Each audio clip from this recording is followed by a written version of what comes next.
We are live. We are live, and don't worry if you're thinking, "Oh, I have to look at this old mug all episode." No, don't worry. We're bringing in someone to talk New York Jets, and trust me, this person you do not want to miss his takes. Of course, if you read the title of this video, then you know who it is. But I'm still gonna not say it right now. I'm gonna wait.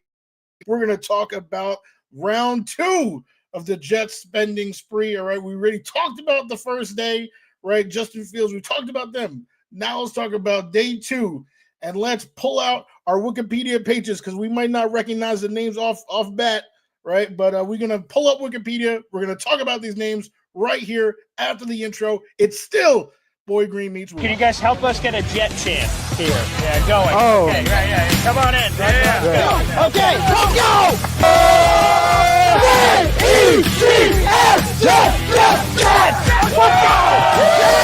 J-E-T-S, Jets! Let's go! There you go! Third Party Thursday. Chris joining us here on the program with a capital P here on the program. Jake Asman, come on down. How you doing, good sir? Wow, what an intro. I mean, Boy Green is known for having the intro, but Woody, that was unreal, man. Thanks for the kind words, son. We are men of many names. My favorite Austrian Jets fan right there, Yeah. baby. Boy Green Meets Woody.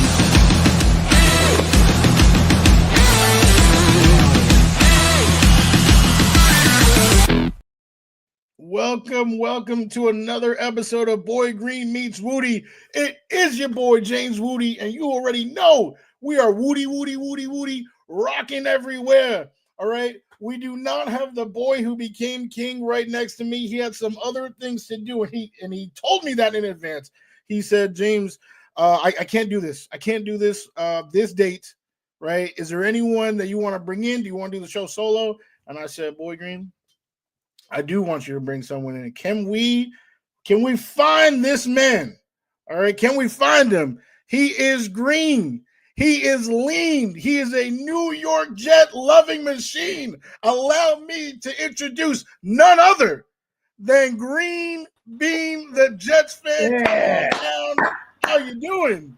I'm doing all right, man. That was quite the intro, and it's funny. You started with you thought you were going to have to look at this old mug the whole time, and then you go ahead and you add an older mug to the deal. So hey, I'm in, man. It's really good to be here. It's good to see you again. I'm excited to talk about our New York Jets day. I guess is what day 4 of free agency today. We'll see what they do. Yeah, I'm not gonna lie. The first 3 days don't have me too hyped for day number 4. But hey, we are bringing the energy. I'm seeing the love in the comments. Right today, Woody's meets GreenBean. Right, that's the name of the show for today. Yeah, right, number 1 Austrian Jets fan. We see you in the comments. Definitely a lot of love. You got a lot of love, GreenBean. Well, and and I love back. That's the whole thing, Woody. It's like, look, some of these folks have been hanging out with me. For it's like 5-6 years now. I was back with Jet Nation originally, and some of these guys have been hanging out with me since way back then, before I left and did a 2-year road trip, which they hung out with me through that. I go back and watch those videos. I'd be in in the middle of Washington State or Utah. My internet was so bad, it'd be like this pixelated thing, and they still watched. I've gone back and watched a little bit of that. It's for me, it's unwatchable. I don't know how they hung out with me. So yeah, man, I am seriously eternally grateful.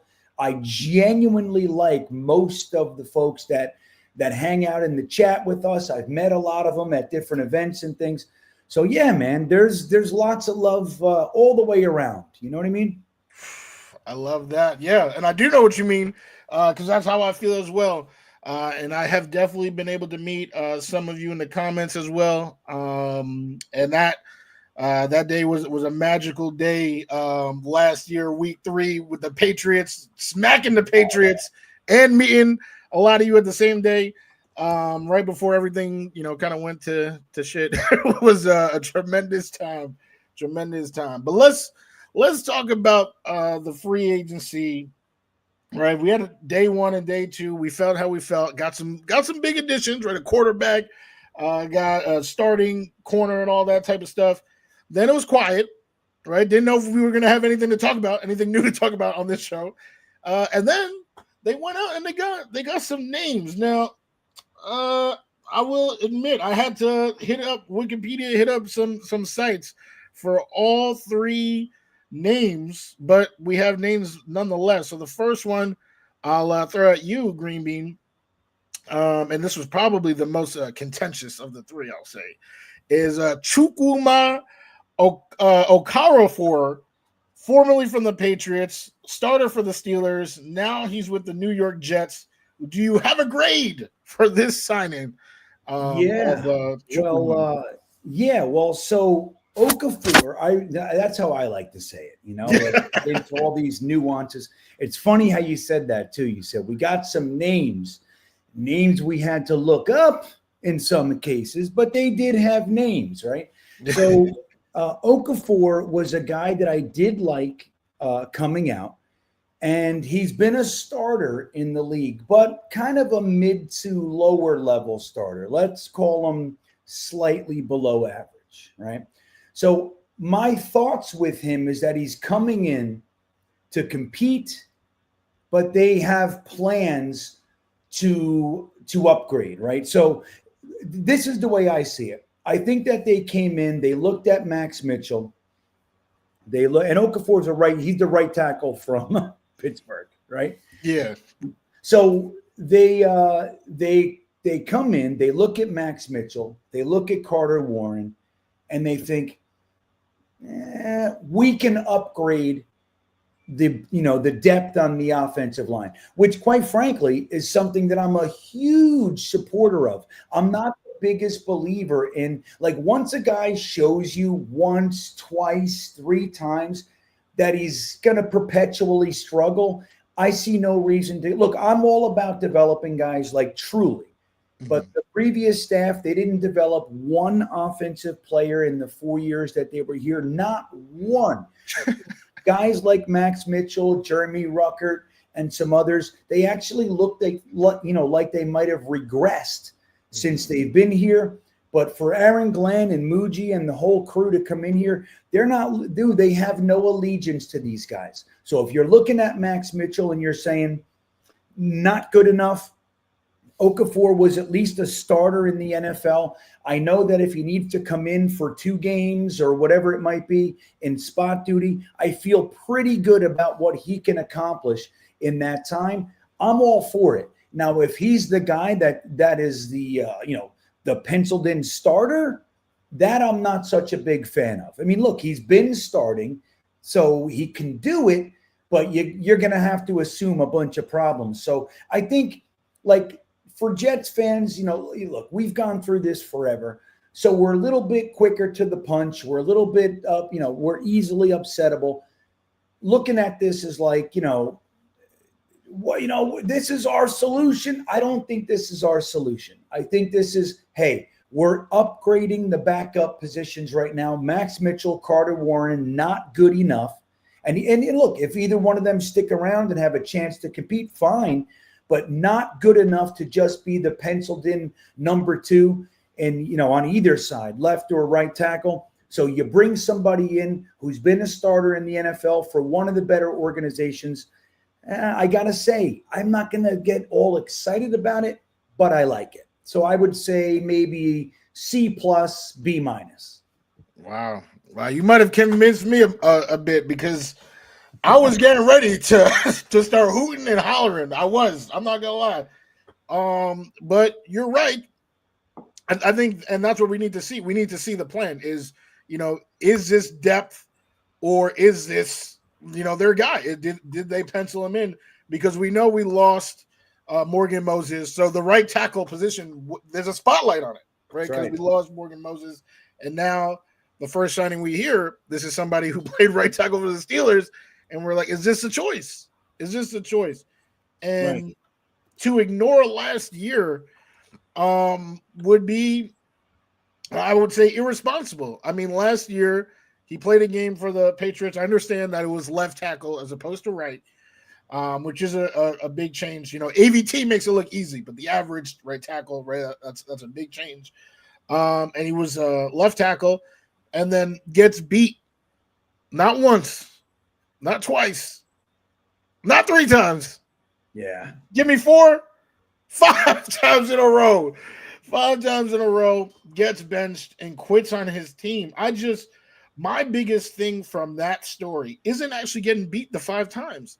It's Aaron Glenn talks about people change culture. He wants to come in here and bring winners into the locker room.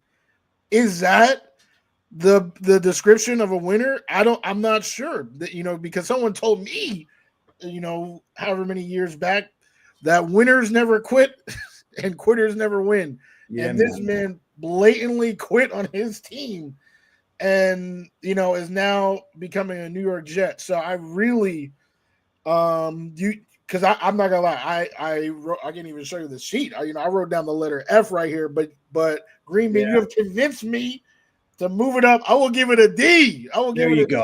A full letter grade. That's fantastic. Now, look, the whole thing with that is that, how much adversity has he overcome? Like, I don't know what his numbers are. Do we have the numbers yet on his contract? No, I was looking. I was literally directly before this. I was looking for the numbers. I couldn't find anything. Yeah, that's what we're going to have to wait and see. What are we really looking at here? Because Max Mitchell, he's supposed to have a cap number of $1.299 million this year.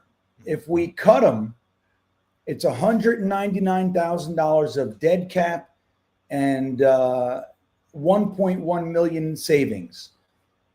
So, look, I'm not trying to push anybody out anywhere, but Max Mitchell has been hot garbage for us outside of a few moments, So, look, if you can upgrade that, I'm a big fan of it. Absolutely. So let me throw a much more popular name, right? We went to the most contentious, now go to the least. Just in one fell swoop like this, let's talk about Josh Myers, the center, formerly from Green Bay. Now he's a New York Jet. Went to Ohio State, played with Justin Fields. That's People right. keep saying that over and over, so I'm going to say it right now. How are we feeling? What's the grade? Well, again, I see the reaction from a lot of Jets fans as well. Myers only plays center, right? So that means that we're pushing Tippmann out to guard and AVT out to tackle. And if that's what they do, that's what they do. But I don't necessarily see that. Now, PFF is only one of the things that we factor in, but not too good. He had a 55.3 overall grade in 2024. He's a little bit better in pass protection than he is in run blocking. But I look at this guy as a number 2. So he replaces Wes Schweitzer, who, quite frankly, was my least favorite player on the entire team. I've never seen an offensive lineman on their back more than Wes Schweitzer. He found a way to be on his back, so he's getting steamrolled and still get called for a holding on the same play. So I wanted this guy gone, and then he was hurt most of last year anyway. So if you can bring Josh Myers in here, again, starting experience in the NFL, he's not old, he's 26. Bring him in, and you got depth that if they have to come in, you're not looking at somebody who's a rookie. You're not looking at some undrafted free agent. You're looking at somebody who has NFL starting experience for a very, very good club in the Packers. So, again, I look, these aren't the moves that are going to move the needle and make everybody excited, but they're moves that have to happen. If anybody knows about needing offensive line depth, it's the New York Jets. And these guys are coming in, and they're immediately addressing that. Maybe not the starters, but the good news is we have 4 out of 5 starters on the line already. So whether it's in the draft, whether they're going to make a big signing, a trade, whatever it is that they figure out, we're at least locking up depth and at minimum depth competition. So, am I going to freak out? This is an A+. I love it. Maybe not. But again, I think I'm in the C+ range for this one. A guy that if he has to come in for a game or two, if Tippmann gets hurt, which is how I see it, I think we could do a lot worse, and we have done a lot worse. So this is an upgrade, and I like it. This might be the first, or this might be the only grade where I end up with a higher grade than you. We'll see. But yeah, I got a B for Myers. I completely agree with that. I'm hoping that this is depth, right? To kick out, Tippmann to guard and then AVT to tackle. I didn't want to do it anyway, but the fact that this Myers deal is only for 1 year would make that actually crazy, to uproot the young foundation that you've set just for this 1 year deal. To get Myers in there would absolutely, to me, make no sense. So assuming that Darren Muji and Aaron Glenn have common sense, I'm imagining that this deal was constructed as it is because Myers is a depth piece. And to your point, GreenBean, offensive line depth, paramount. From where Aaron Glenn came from in Detroit, having one of, if not the best offensive line in the league, I have absolutely no problem fixing up that unit. And again, Myers comes from a winning organization, talking about that same concept of bringing in winners. I have no reason to believe that he won't come in, work hard, do his thing, even if he's not the best. Okay, well, he's a depth piece coming in. I do not think they are bringing him in to kick out those guys. And if they do, then, we might have to revisit the grading. Right, exactly. And if this is their answer, like right now, if Muji and Aaron Glenn are thinking, man, we're killing this. We got a center starter. We got a right tackle starter. We can move guys around. If that's what they're thinking, then, and that remains to be seen. I'm going to feel a little bit different. If these guys are depth and to compete at depth, we got to see how the contract breaks down and all that kind of stuff. I know he got $3.5 million, which effectively took away the comp pick that we could have gotten for Solomon Thomas. It was only a 7th, but we know that. Mm-hmm. But again, if he's penciled in, $3.5 million is not starting center money. Yeah. So I don't think that that's the plan. I feel pretty confident that you and I are on the same page, and we're on the right side of things here. Yes. Fingers crossed. No, fingers crossed. Yeah. Next one. I don't even have an intro to say. There's Rashad Weaver, right? The edge from the Titans. I believe 2 years ago, he had 5.5 sacks.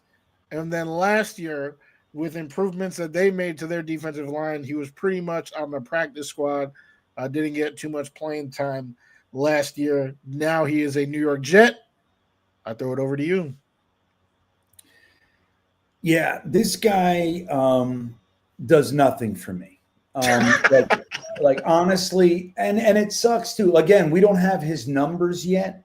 Yeah. At least I don't. I haven't. I'm looking, but it's possible that they were released and I missed it.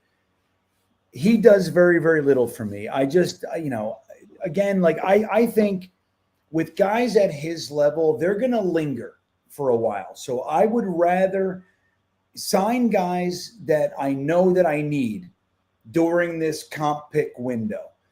If they're just middling guys and this guy's is, as good as this one, I don't see any reason to prioritize their signing and sign them on, day 3 of the whole free agency period. I don't get it.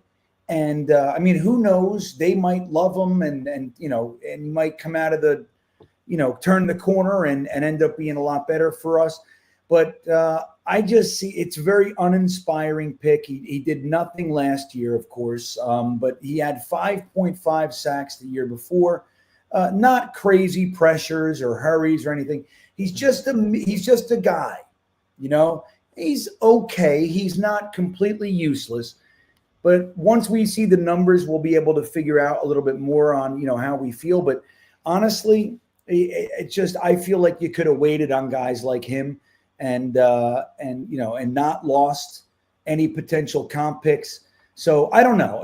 Again, like we don't know what he is. We don't know what he's going to be. He's not he's not abysmal. I mean, he's got more in 2 years ago, he had more sacks than Vernon Golston, overall pick in his whole career. So, there's something to that. So who knows, man? But honestly, this one I'm giving a lower grade. I mean, it's a D at best for me. Yeah, it's really hard to go above a C because we don't really know what this is. I gave them C minus. Thinking it's a thought that counts. Like, hey, at least you guys are thinking about, the other side of the trenches, right? We're talking offensive line so far. Now you're talking edge. Maybe, they get something out of him. I think that's one thing that the old regime was pretty good at, was, picking up Quincy Williams off the waiver wire, right? One team's trash ended up being our treasure. That, now he's an all-pro. And they did that with a few guys pretty consistently. So if they're betting on themselves, thinking, hey, we can turn this Weaver kid into something, let's go get it. He has whatever traits I've seen. I think I can turn him into something greater. Then, okay, all right, let's do it. But for what he is right now, yeah, I can't really can't get too hyped on that. That's what we have to hope. I mean, we have to hope that these guys, maybe we have a truly, we have a staff that can truly develop guys, right? Help them turn the corner, that they do better here than they have, in other places.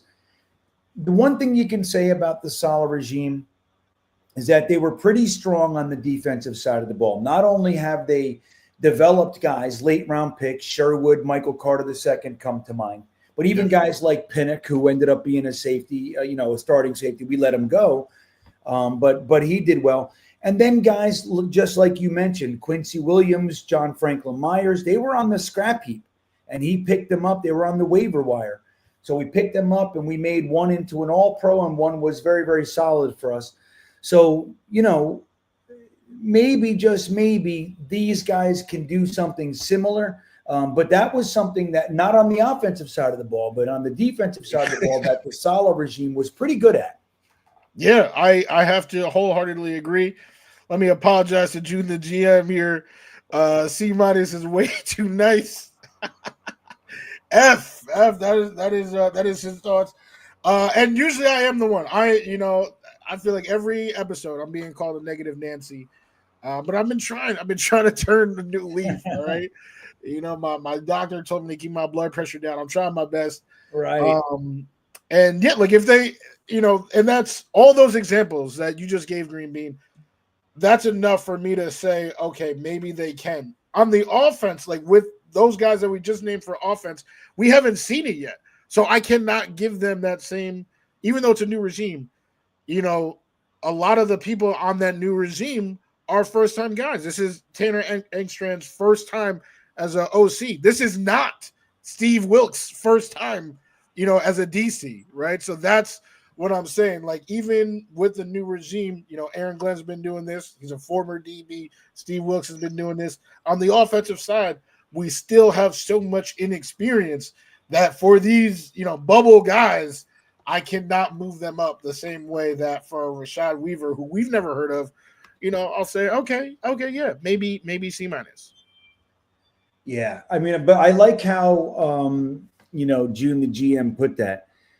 It's like, look, I'm only basing my grade on what has been, not what could potentially, what we call perceived value, right? Yes. So, and I think that's actually a smarter way to do it. I like to add the hypotheticals in a lot. I'm like, yeah, well, this and that.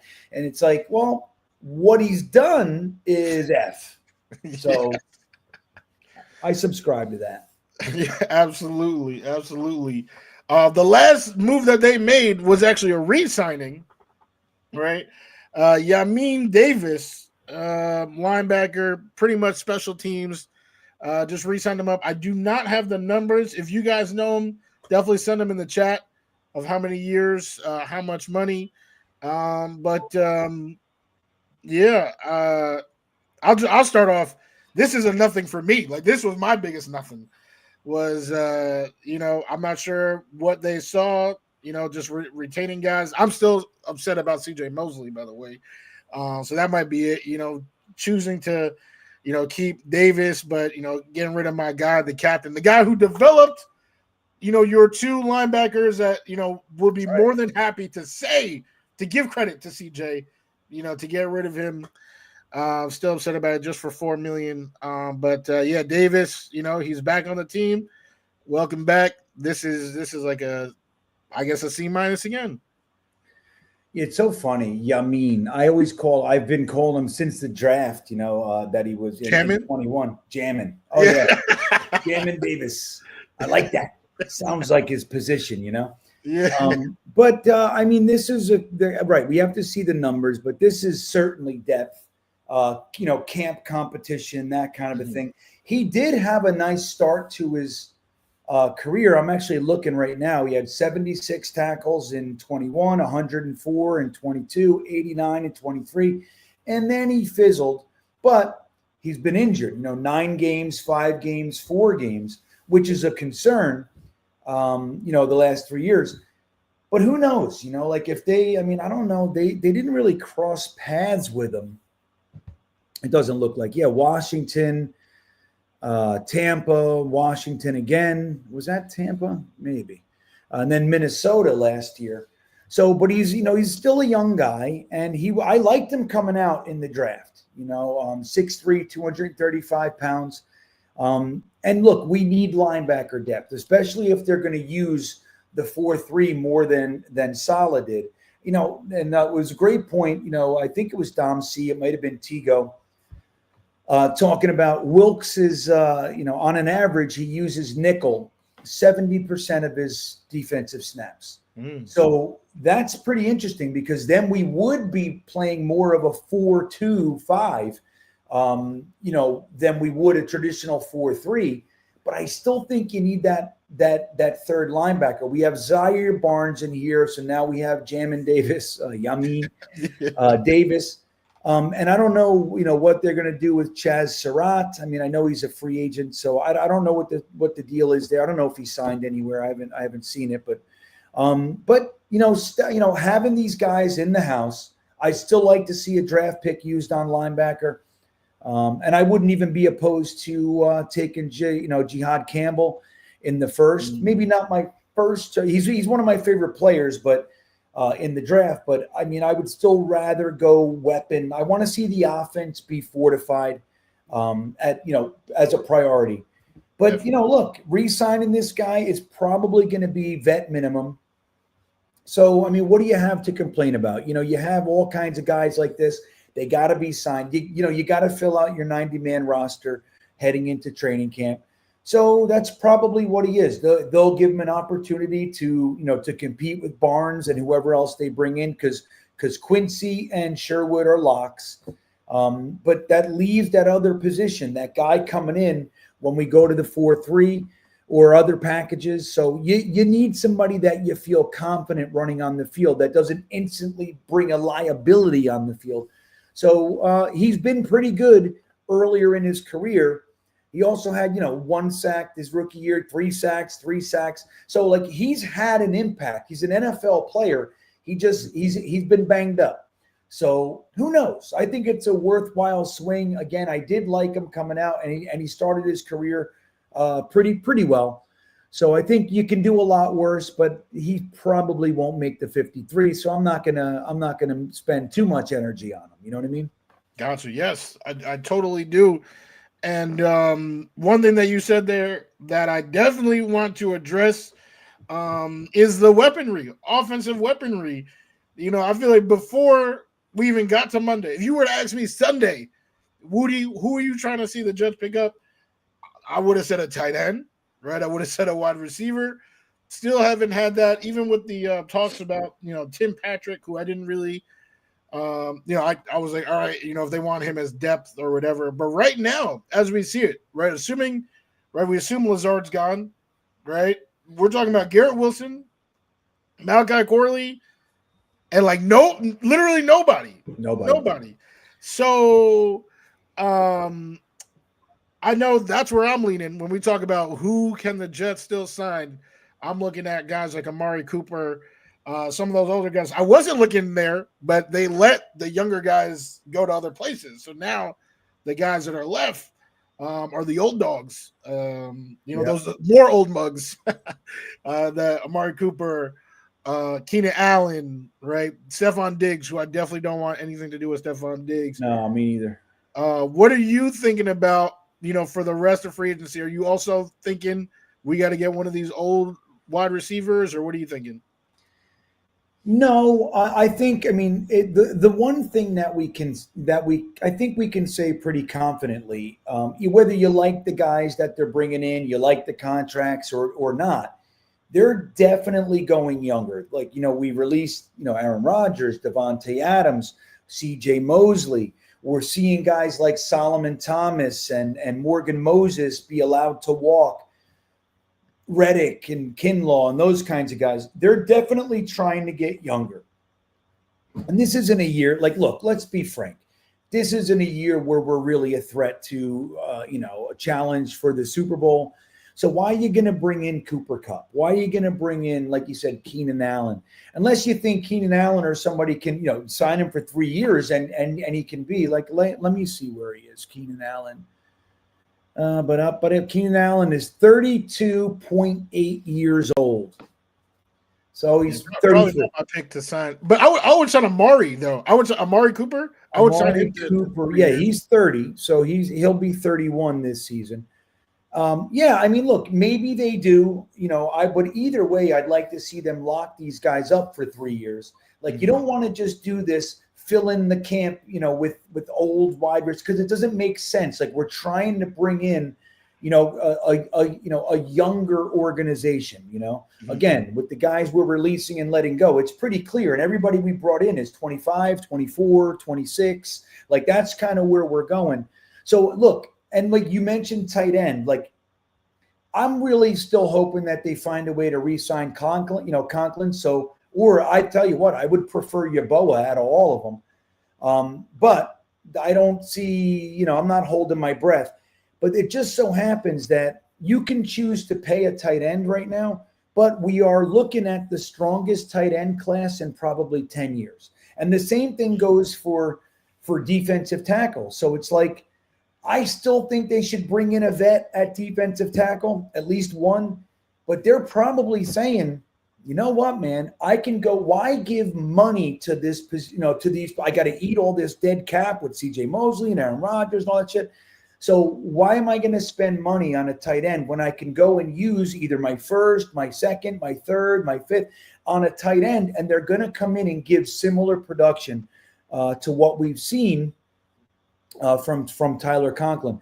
So I don't know. I really do understand it. You go out there, it's not the richest cornerback draft. I do like the safeties, but I wouldn't call it deep. So they go and get a cornerback, they go and get a safety. You flesh out the offensive line a little bit. There are good guys in the offensive line class, but it's not what we would call deep. Just a year ago, we saw 9 offensive tackles taken in the first round. I don't know if that's ever happened before. 9 offensive tackles in the first round. So that's what we call a deep offensive tackle class. This one, not so much. And it's my opinion that we're kind of force feeding a few of these guys. Campbell is more than likely to be an interior offensive lineman when it all fleshes out, but he's being presented as a tackle in the draft. And he would probably be, if he's a tackle, he'd probably be tackle 6, 7, 8 last year. And he's going to go first overall. Now, Membo's a stud. You know what I mean? And I think some of these guys are going to be good, don't get me wrong. But you look at the draft and you look at what it has to offer you, right? So, look, we got holes at tight end. We got holes at wide receiver. We got holes at, defensive tackle and safety and all that shit. So you do some of that work in free agency, but you look at this draft and you go, look, this is a draft where I get my blue-collar, lunch pail level stuff done.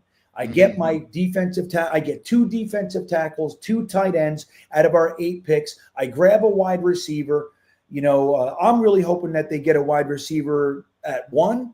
Me trade too. back, trade back a little bit if you can. Grab a Buka, grab Ted if you can't. Like, that's where I am with it, because the wide receiver class really is thin. Even though I really like a few of these guys, it's thin. Mm-hmm. So don't depend on the draft for your wide receiver. Depend on the draft for your tight end, for your tackles, and everything. But getting back to your old wide receiver thing, maybe bring one of these guys in. Look, I would love Amari Cooper for 3 years. I mean, just bring him in here, have him work with Justin Fields and alongside Garrett Wilson and everything. I think that would be really great. But again, that's not like the way that I look at the older wide receivers is like you bring them in as like the final piece. You know what I mean? Mm-hmm. I don't think we're there yet. Definitely not there yet. You know what I mean? Let me also shout out. We do have breaking news that just came out. The New York Jets have made their next signing. Stone Smart from the Chargers, tight end. By watching Chargers games, I can tell you right off the bat, he was not TE1. I'm not even sure if he was TE2.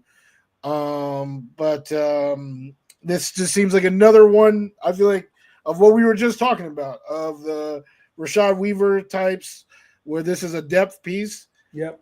This, unfortunately could end up, or, fortunate or unfortunate, depending on how you look at it, could end up being Jeremy Ruckert's replacement, right? If they're not liking what they see from Ruckert, that might be their solution right there. 16 receptions for 208 yards, 11 first downs, 31 is his long.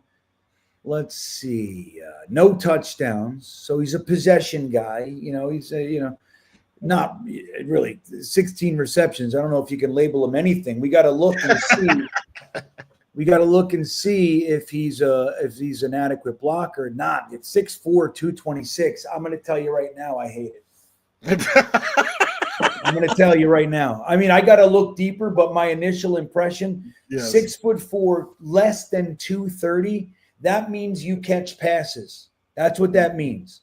And he's got 16 receptions last year. He had 21 the year, or 11 the year before, and 4 the year before that. So the guy has a total of 31 receptions in 3 years. Like you said, it's definitely depth. But, I mean, I'd rather have my guy Yeboah. I mean, this is some bullshit, quite frankly. I'm pissed. Now I'm upset.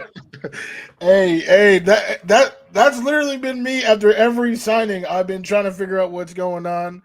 The real big thing overall is that, in this first year, you would like to hope that they're setting the foundation for the future. Okay, these are our guys. And that's kind of what the Sherwood deal, right, told me was, okay, 3 years they're making an investment in this man. That's what I want to see, are the investments of who are the cornerstone players of the Aaron Glenn regime or the Aaron Glenn era. And we haven't quite seen that because a lot of people are just getting 1-year deals. And a lot of guys are guys who we hope never play, right? So that's kind of where I'm, and I understand the draft is for that, right? You hope to draft these guys, get them on rookie deals. But to get a free agent, or two to also supplement that, I think would be valuable. And so far, that has not happened. Yeah, this one's bad. Because, look, I'll tell you, Woody, I don't know if you know this about me. I am a huge Kenny Yeboah fan, and I just feel like he's got a bum deal the whole time.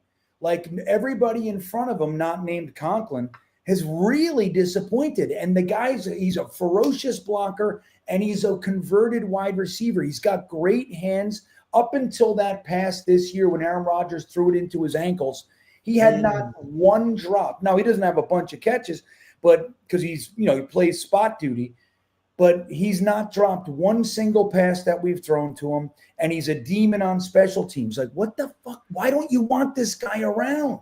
Nobody seems to understand. So I talked to him on Twitter a couple days ago, like when free agency started, just briefly, and just told him, look, I want you back. But if not, like, I sincerely wish you well. I hope you finally get an opportunity to show what you got. And, we talked just briefly, But he appreciated my support over the years and everything. So, like, I don't know, man. This guy to me looks like the guy that's going to push Kenny off the team, and that pisses me off. So I'm a little bit emotional right now, Woody. No, absolutely understandable. I think emotions have been running high for all of us all week. We just want this team to stop being bad. And from my vantage point, it does not look like that's going to happen this year. I know we have a little bit more positivity in the comments than what I'm saying.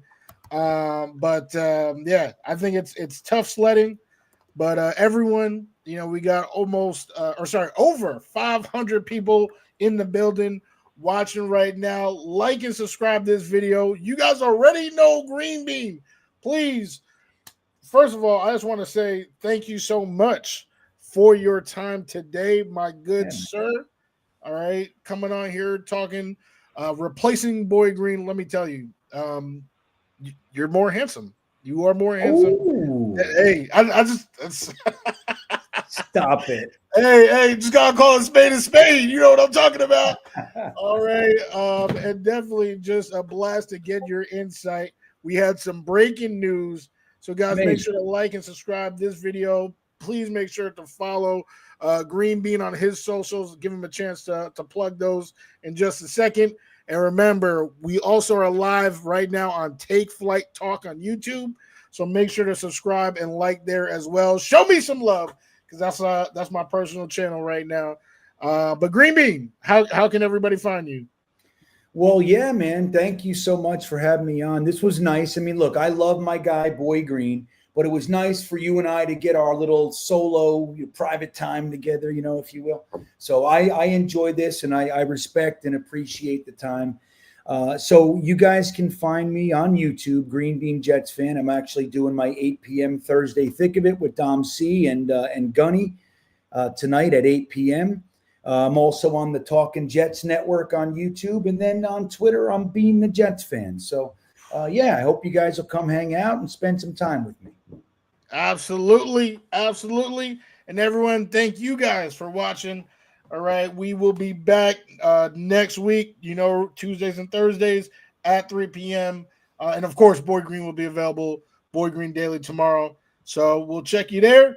And GreenBean, we'll see you tonight at 8 p.m. We'll be tuning in.